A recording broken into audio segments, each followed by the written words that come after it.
Now, it's been one of the most anticipated comebacks in pop. After 40 years, ABBA are finally back with a new studio album. And a lot of other people.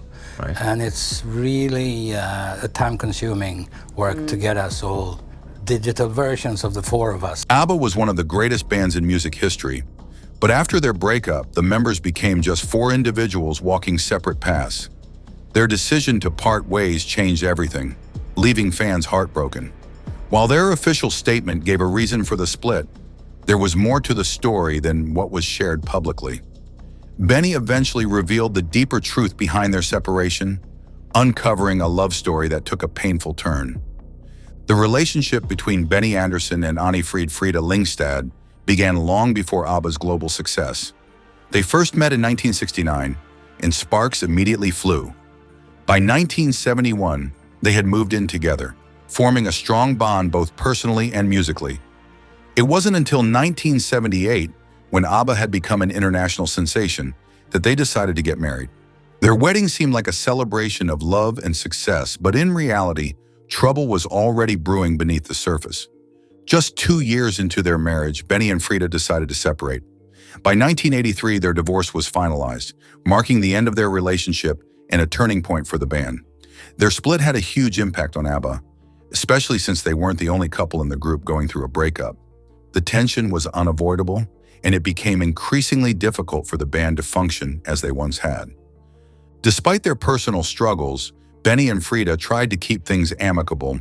Benny later admitted that he was still confused about how they navigated such a challenging time. "I still don't fully understand how we got through it. I'm still ABBA at heart. And Frida, she's still my friend. The marriage didn't last, but our bond remained strong." He explained that their shared love for music held everything together, preventing the band from collapsing immediately. As ABBA attempted to continue, the magic that once fueled them started to fade. Their performances lacked the same spark, and their presence in the music industry slowly dimmed. It was as if they were a classic song fading out. The connection that once brought them together was no longer there, making it impossible to recapture the past. Benny reflected on the breakup, acknowledging that he couldn't fully grasp why everything had fallen apart. However, he reassured fans that he and Frida remained on good terms and could still work on music together if needed. Their close friends were stunned when Benny casually announced their divorce during a meeting. What surprised them even more was how quickly he moved on. Shortly after the breakup, he introduced his new partner, 37-year-old TV producer Mona Nurklet. Meanwhile, Frida was also preparing to move forward. She later revealed that she was developing feelings for another man, leading many to wonder if she had found love again. The public was eager to know whether she had also been ready to leave the past behind long before the official split. Although Benny took much of the responsibility for how things played out, he and Frida never engaged in bitter fights. According to him, they simply couldn't be together anymore because their connection had faded. It was a mutual understanding, one they both accepted. Many people around them, especially those in the music industry, disapproved of their breakup. ABBA had earned massive financial success, and splitting up meant risking everything they had built. But Benny made it clear that their decision wasn't just about money. It was deeper than people realize, he said. He also emphasized that as individuals, they had the right to make choices for their own happiness, regardless of what others thought. In the end, ABBA's story became more than just music and fame. It was also about love, personal struggles, and how relationships can change. Their breakup didn't just mark the end of a band, it was the closing of a deeply personal chapter in their lives. Frida Lyngstad's journey was filled with both personal and professional struggles. Born on November 15, 1945, in the small village of Bjørkøsund, Norway, her early life was marked by hardship.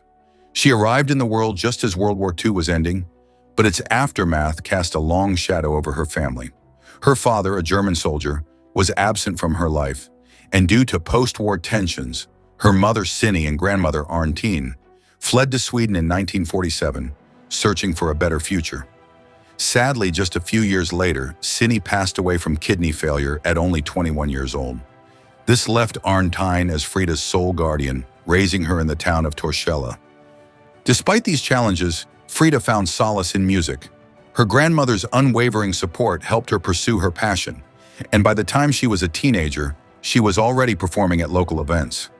Life in Sweden gave her stability, but she still longed for the father she believed had perished at sea during the war.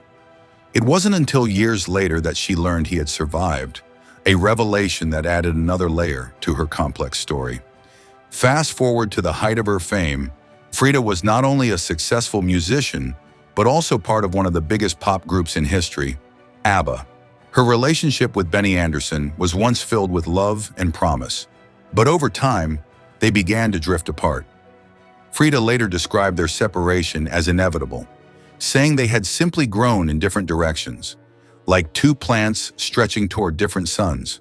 Though their love had faded, their teamwork remained intact, and they continued to collaborate in ABBA. During interviews, she reflected on the breakup, noting that while it was painful, it also allowed them to maintain a professional relationship. Benny had echoed similar thoughts, admitting that their connection as a couple had disappeared, but they would always share a musical bond.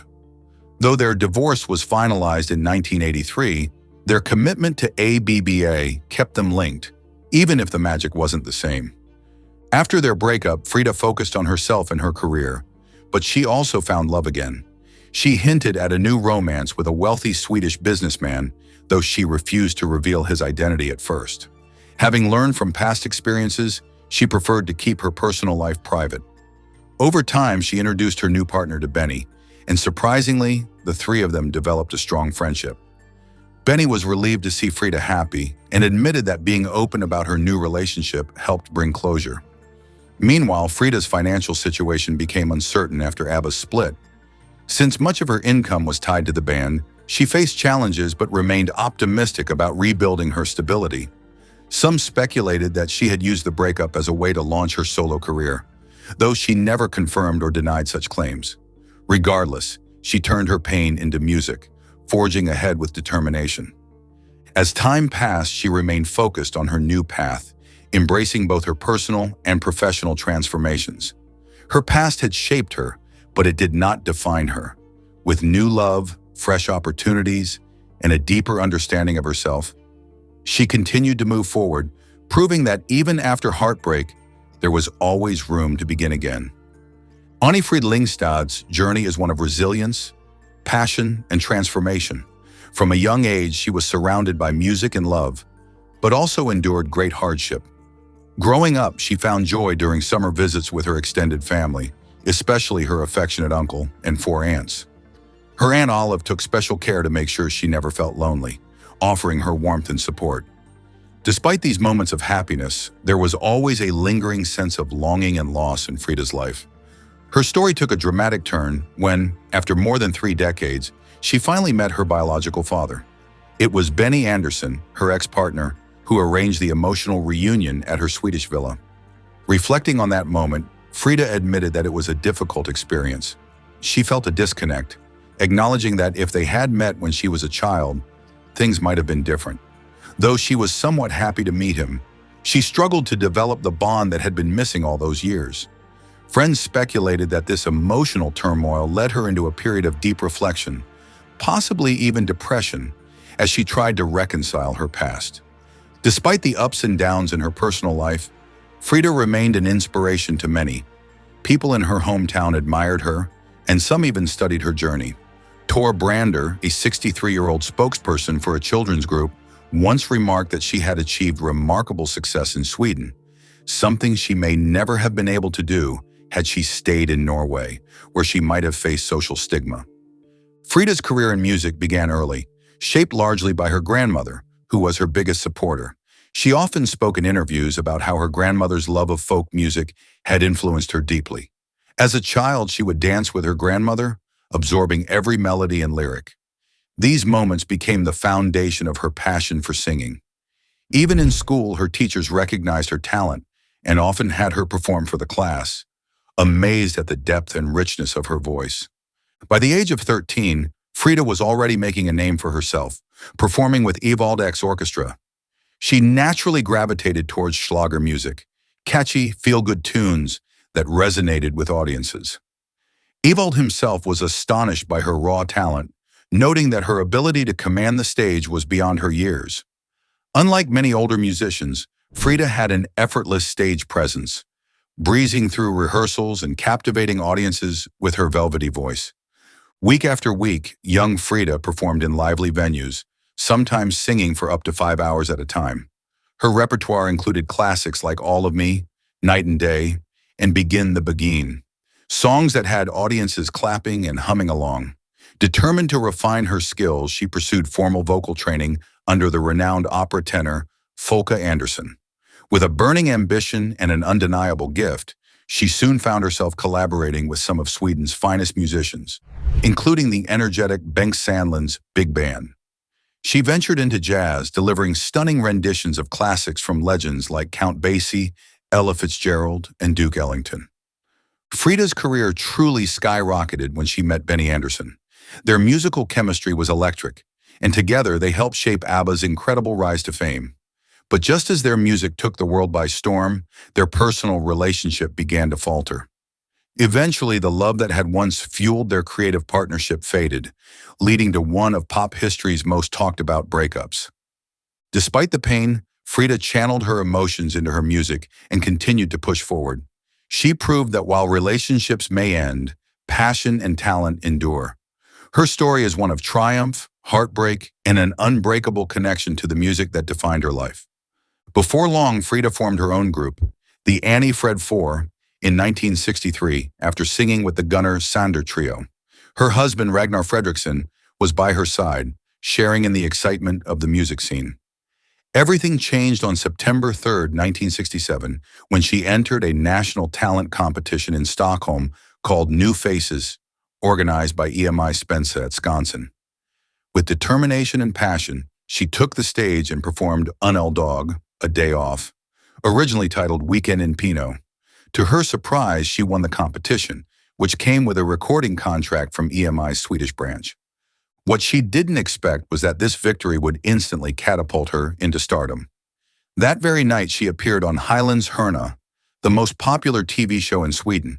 Coincidentally, it was also the day Sweden switched to right-hand driving, causing many to stay home and tune in. Frida's performance mesmerized audiences across the nation, making her an overnight sensation. Record labels and producers rushed to offer her deals, but EMI was determined to keep her. The next morning, they drove from Stockholm to Eskilstuna with a recording contract in hand, eager for her signature. EMI producer Ola Bergman later reflected on the moment, saying they knew she was special from the start. Shortly after, Frida recorded her first song under EMI Sweden's His Master's Voice label. She tackled En Leg Dag in just one take, leaving everyone in awe. This track, along with many others, later appeared on the 1997 compilation CD Frida 1967 to 1972, showcasing her immense talent and vocal ability. Her rising stardom led her to perform on Studio 8 on January 29, 1968, where she shared the stage with future ABBA member Agnetha Fältskog, who was also making her television debut. As Frida recorded numerous singles with EMI, she hit the road on tour with Bengt Hallberg and Lasse Lundahl, bringing her music to audiences across Sweden. With bold ambition, she decided to leave her family behind and relocate to Stockholm to fully pursue her career. She continued competing, appearing in the 1969 Melodifestivalen, Sweden's version of Eurovision, performing the song Harley Ev Jord, Our Earth is Wonderful. She placed fourth, but the event proved to be life-changing, as it was backstage where she met Benny Andersson, a fellow musician who would later become her second husband and a key member of ABBA. In 1971, Frida released her debut album, simply titled Frida, which further solidified her place in the music industry. Produced by Benny, the album received critical acclaim, with music critics praising her impressive vocal range and precision. One reviewer from Dagens Nyheter described it as a professional, sure, and confident debut, noting her subtle yet captivating personality infused with humor, tenderness, and passion. It became clear that Frida wasn't just singing, she was sharing something deeply personal, and her brilliance shone through in every note. That year marked another significant chapter in her life, setting the stage for her legendary rise with ABBA. Though the band would go on to achieve unprecedented success, the relationships within it, including hers with Benny, would eventually face challenges that led to a painful yet inevitable split.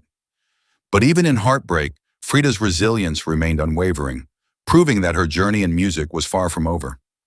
Frida's journey to fame began when she topped the Speculated charts with a cover of It's Nice to Be Back, a track featuring lyrics by the legendary Peter Horan.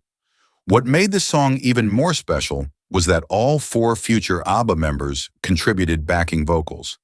This collaboration marked the beginning of something extraordinary: the success of the single-led EMI Columbia to reissue her album, placing Minigan Stad at the start of side 2. The album was later included in a compilation by EMI Sweden. Despite her rising fame, Frida continued performing live and captivating audiences on radio, television, and stage. Her strong connection with Björn Ulvaeus, Agnetha Fältskog, and Benny Andersson laid the foundation for the iconic group ABBA. However, their early collaborations weren't always smooth. When the 4 artists first worked together in the cabaret act Festfolket during the winter of 1970 and 1971, it didn't gain much traction. But they remained undeterred, continuing to perform together. Frida also toured with Lasse Berghagen, unaware that she was on the brink of an incredible musical journey that would redefine pop music forever. In 1972, after 5 successful years with EMI Sweden, Frida made a bold move to Polar Music and released a song that became her second #1 hit in Sweden. As the group transitioned from Björn and Benny, Agnetha and Anifrid to simply ABBA, Andersson, and Ulvaeus, originally focused on producing for other artists, realized the magic in Frida and Agnetha's harmonies. Frida's natural charisma and stage presence made her a fan favorite, and she played a key role in creating ABBA's iconic costumes, a defining element of their concerts and TV appearances. When ABBA disbanded, Frida was the only member who openly expressed sadness about the split, a sentiment she held until their reunion in 2017. Despite being part of ABBA, she pursued her solo career, releasing the 1975 album Frida Ensam, produced by Benny. One of its standout tracks was the Swedish version of Fernando, which became a massive hit, staying at the top of the Speculated charts for 9 weeks. Surprisingly, she never released it as a single because it was recorded during ABBA's Waterloo era. Her post-ABBA solo album in Sweden dominated the charts, staying at #1 for 6 weeks and remaining on the list for another 38 weeks. It featured collaborations with artists like the Beach Boys, 10cc, and David Bowie. Critics praised her voice, with Melody Maker highlighting her ability to transcend language barriers. Not long after, the album gained international success. Even after ABBA, Frida proved she wasn't just in the shadow of the group. She had a brief but impactful solo career, releasing hits like Shine and Something's Going On, earning her global recognition. Her last album, Deep Breaths, originally written in Swedish, was released in 1996 and later translated into English. In her personal life, Frida married Ragnar Fredriksson in 1965, and they had 2 children, Ann-Lisa Lotta and Hans Ragnar. However, their marriage ended in 1970. In 1969, she met Benny Andersson, and they married in 1978. Their relationship lasted until 1981, just before ABBA officially disbanded. She took a break from relationships until 1992, when she married German Prince Heinrich Russo-Royce von Plauen. They lived a quiet royal life in Switzerland until his passing in 1999. Interestingly, Frida's royal ties don't stop there. Her late husband's lineage connects to English royalty through Queen Victoria's maternal grandmother, Augusta Royce Ebersdorf. She is also closely linked to the Swedish royal family, as her late husband and King Carl Gustaf were schoolmates. Frida shares a strong bond with King Carl Gustaf and Queen Sylvia, cementing her status as a beloved figure in Swedish society. After her husband's passing, she found companionship with William Henry Smith, the 5th Viscount Hambledon, and they now reside in Switzerland. Tragedy struck in 1998 when Frida lost her daughter, Ann-Lisa Lotta, in a car accident. Soon after, her husband passed away. Many thought these back-to-back losses would break her, but she remained strong through it all. Today, she dedicates her time to environmental causes across Europe. Even after more than 25 years, ABBA's music continues to be a global phenomenon. The musical Mamma Mia, featuring ABBA's hits, has sold over 42 million tickets worldwide. Frida believes their enduring success is due to the timeless quality of their music. She acknowledges that cover versions by talented artists and the success of Mamma Mia have helped keep ABBA's legacy alive. After 40 years of separation, ABBA finally reunited. The iconic group announced their return with their first studio album in 4 decades, along with an innovative hologram concert event in London. In a press release, they admitted that waiting more than 40 years to release another album was unusual, but they were excited to shake up the industry again. They initially reunited in 2016, recording several songs over the next 2 years. Their plans were delayed in 2020 due to the pandemic, but in 2021, they finally released a new album. On May 2022, a specially designed arena in London hosted a concert featuring the stunning vocals of Agnetha Fältskog and Anni-Frid Lyngstad, alongside the talents of Benny Andersson and Björn Ulvaeus. It was the reunion fans had been longing for. And on March 21st, 2024, ABBA made history once again. In a remarkable recognition of their contributions to music, all 4 members of ABBA were honored with the title of Commander First Class of the Royal Order of Vasa by King Carl Gustaf of Sweden. This prestigious award held great significance, as it marked the first time in nearly 50 years that the Swedish Royal Orders of Knighthood were bestowed upon fellow Swedes. Even more fittingly, it coincided with the 50th anniversary of ABBA's legendary Eurovision Song Contest win. Despite choosing not to reunite at the 2024 Eurovision Song Contest in their home country, fans were treated to a special nostalgic moment. During the grand final, a clip from ABBA Voyage was seamlessly blended with archival footage of their iconic 1974 performance of Waterloo. To make the tribute even more memorable, Charlotte Perrelli and Carola Häggkvist joined in, delivering a stunning rendition of Waterloo on stage during the interval. As preparations for the 2022 concert were underway, producers Savannah Gisla and Ludwig Andersson shared their excitement about the project. Today marks a magical moment for ABBA and the incredible team behind this project. We are thrilled to finally unveil it to the world and can't wait to welcome audiences to our arena in East London, they expressed. Lucian Grange, chairman and CEO of Universal Music Group, echoed their enthusiasm, stating, "Being around ABBA and their music has filled me with joy since the beginning of my career, and it has been an honor to work closely with them over the years. We know it will be amazing thanks to ABBA's boundless creativity and timeless melodies." ABBA's success story continued in November 2021 when they received their first ever Grammy nomination for Record of the Year with the single I Still Have Faith in You from their album Voyage. This momentous achievement highlighted their lasting impact on the music industry. The following year, their success was further solidified as they earned another Grammy nomination for Best Pop Duo Group Performance for their track Don't Shut Me Down, also from Voyage. Despite the ups and downs in their personal lives, the music of ABBA remains timeless, continuing to captivate audiences worldwide. What do you think about Benny and Frida's love story and how it turned sour? Let us know in the comments below. Thanks for watching. To enjoy more exciting videos, click play on the video on your screen, and don't forget to like, subscribe, and hit the bell so you get notified when a new video drops.